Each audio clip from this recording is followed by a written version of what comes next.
It's a political jurisdiction, and most American states are divided up into counties. So is New York State. And the 5 boroughs that make up New York City are also 5 counties within the state of New York.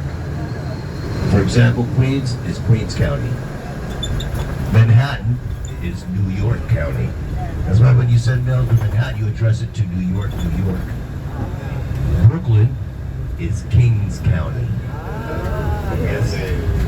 The Bronx is Bronx. correct. You said Bronx County? You are correct. Staten Island is no. Wrong.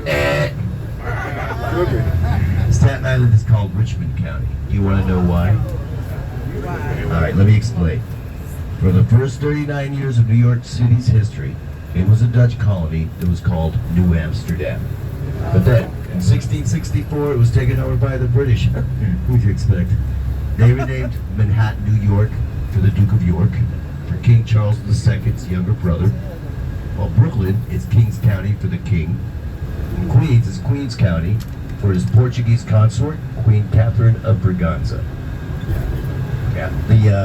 The King Charles II reestablished Stuart monarchy after the period in which Oliver Cromwell took over the English Civil War.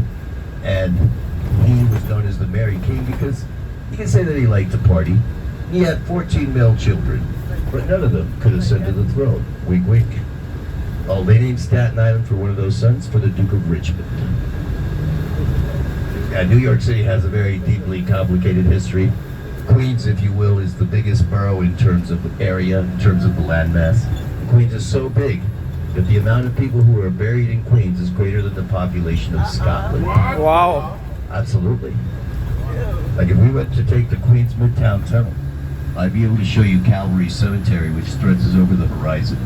As far as I know, there's about 5.5 million people buried in Queens. Now, this particular park is called Flushing Meadows Corona Park. It's where the World's Fair has been held twice, 1939, 1964. In fact, I don't know if you guys saw the sphere back there. Did we see the sphere yet? It's on the other side of the museum. People, this all used to be a garbage heap. In fact, did anybody here ever read the classic of American novel, The Great Gatsby? This is where Fred and Myrtle live in the book. Yeah.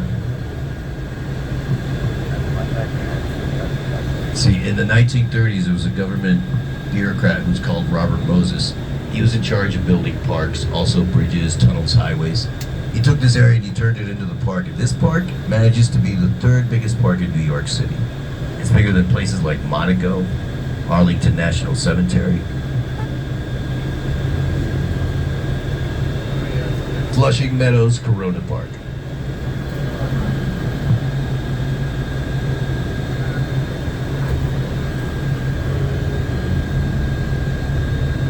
Queens is also the most ethnically diverse county in the United States. There's about 200 different nationalities living here. In fact, I've even read that 600 different languages are spoken in Queens.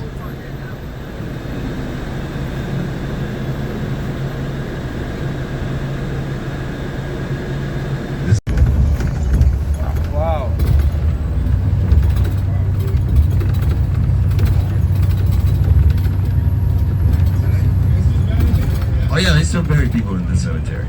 Like there's more cemetery coming up on the left.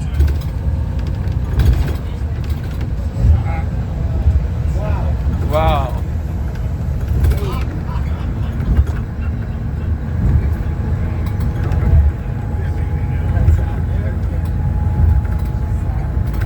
So, look over here on the left. The bridge, like I said, connects Brooklyn with Queens. And over there on your left, you can see the skyline in Brooklyn. Brooklyn, on the other hand, is the city's most populous borough with a population of 2.7 million residents. And in fact, if Brooklyn were still an independent city, it would now be the 5th largest city in the United States.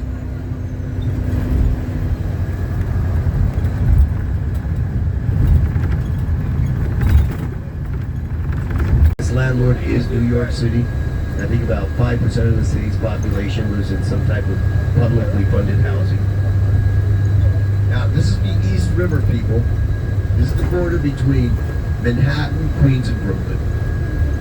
The bridge also spans an island called Roosevelt Island, which back in the day used to be called, well, this is where they used to send people who were infected with some disease. Later on, it was named for President Theodore Roosevelt. And some of the buildings that you see on your left are part of a high-tech faculty that belongs to Cornell University.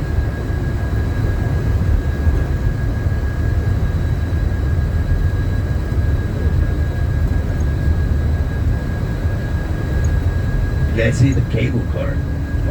Yeah, That's how you get to Roosevelt Island. You can also take the subway, but you also have the option of riding on the cable car for a subway fare.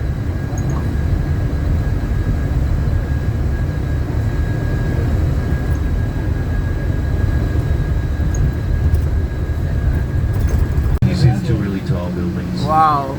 It's like a white one that's really thin. That's 132 Park Avenue. The other one that's kind of brown and has the setbacks is the new Chase Manhattan headquarters. I mean, JP Morgan Chase's new headquarters. And so new that they only moved in last September.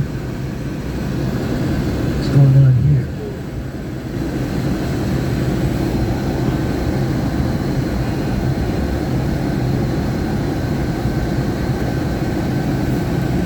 Looks like they're doing some work up there, but yeah, it's very disruptive.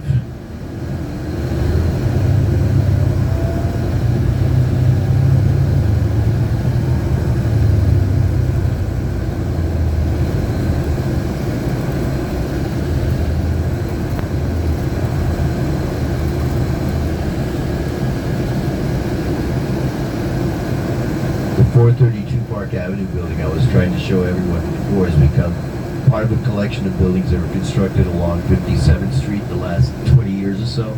During that time, people began to refer to 57th Street as Billionaires Row. Not because a whole bunch of billionaires lived there, but mainly because they bought a lot of expensive properties in the neighborhood. Apparently this development is going to continue.